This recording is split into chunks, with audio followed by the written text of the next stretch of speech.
இறைமகன் இயேசு கிறிஸ்துவில் மிகவும் பிரியமான சகோதர சகோதரிகளே, நண்பர்களே, பெற்றோரே, பெரியோரே, குழந்தைகளே, இந்த நாளை கடவுளுடைய பாதத்திலே ஒப்பு கொடுப்போம். அன்பு தெய்வமே, மீண்டும் ஒரு புதிய நாள் எங்களுடைய வாழ்விலே நாங்கள் மீண்டும் காண்கின்ற ஒரு நாள். இந்த நாள் எங்களுக்கு மகிழ்ச்சியான நாளாக, வரங்களை சுமந்து வருகின்ற நாளாக, அருள் வளமிக்க நாளாக இருக்கட்டும்.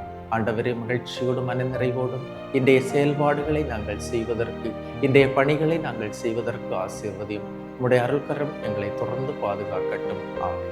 அன்பு மிக்கவர்களே, இன்றைய நாளிலே நாம் தியானிப்பதற்காக எடுத்துக்கொண்ட இறைவார்த்தை மத்தேயு எழுதிய நற்செய்தி 22ஆம் அதிகாரம் 21வது இறைவார்த்தை. சீசருக்கு உரியவற்றை சீசருக்கும், கடவுளுக்கு உரியவற்றை கடவுளுக்கும் கொடுங்கள்.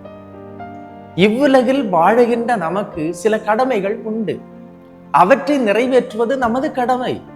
ஆனால் கடவுளுக்குரியவற்றையும் நாம் கண்டிப்பாக கொடுக்க வேண்டும். கடவுள் பணிக்கு முன்னுரிமை கொடுக்கும் போது மற்றவை அனைத்தும் தானாக நடைபெறும்.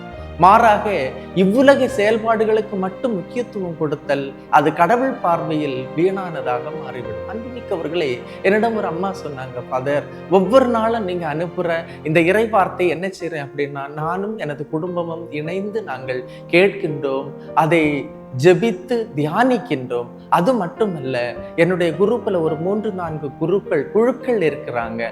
அந்த குழுக்களுக்கெல்லாம் நான் அனுப்பி விடுவேன். எல்லா மக்களுக்கும் என்னுடைய இந்த இறைவார்த்தை சென்று சேரும். அவ்வாறு நான் அனுப்பி தொடங்கிய நாளிலிருந்து இன்று வரை கிட்டத்தட்ட ஒரு 1.5 ஆண்டுகளாக நான் அனுப்பி கொண்டே இருக்கின்றேன்.